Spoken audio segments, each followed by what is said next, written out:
La Corte Constitucional declaró inexequible la cadena perpetua para los violadores. Ahora, ¿qué pasará con nuestros niños, niñas y adolescentes? ¿El sistema normativo colombiano no los protege? En primer lugar, hablaremos del Acto Legislativo 01 del año 2020 y los argumentos expuestos por la Corte Constitucional que declaró inexequible este acto legislativo. Posteriormente, hablaremos de la ineficacia de las normas e instituciones del ordenamiento jurídico colombiano como problema actual que concierne especialmente a concluir que la cadena perpetua no es una solución. Para comenzar, debemos tener en cuenta que en el año 2020 se promulgó el Acto Legislativo 01, en el cual el Congreso de la República modificó el artículo 39 de la Constitución Política de Colombia, suprimiendo la prohibición de la pena de prisión perpetua y estableciendo la prisión perpetua revisable.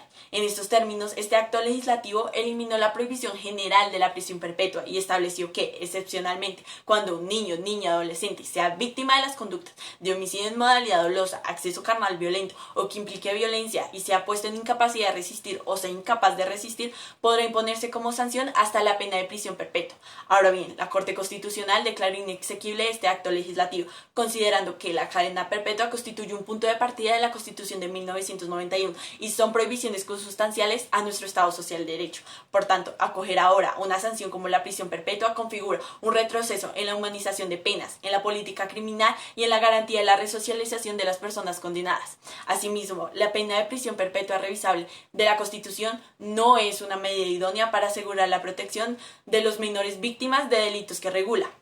Y en contraste genera efectos tan graves a la dignidad humana de las personas condenadas y al sistema penitenciario actual. Expuesto a lo anterior, analizamos que no está en discusión que el bienestar de los niños, niñas y adolescentes debe primar en la sociedad y que los actos de violencia contra ellos no son justificables. Sin embargo, la dignidad humana no puede ser sacrificada en un Estado social de derecho.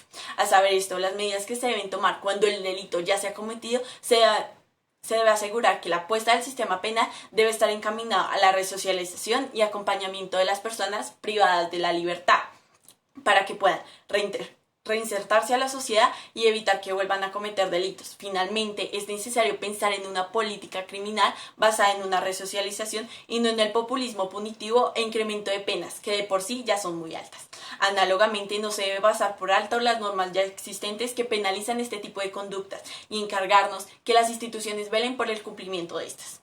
Con respecto a los programas de protección a víctimas, tiene que fortalecerse, pues una de las preocupaciones centrales dentro de la Administración de Justicia es la operatividad del sistema vigente, pues, de este modo, el proceso de investigación contra un agresor puede durar hasta 7 años y la Administración de Justicia, en este sentido, es negligente.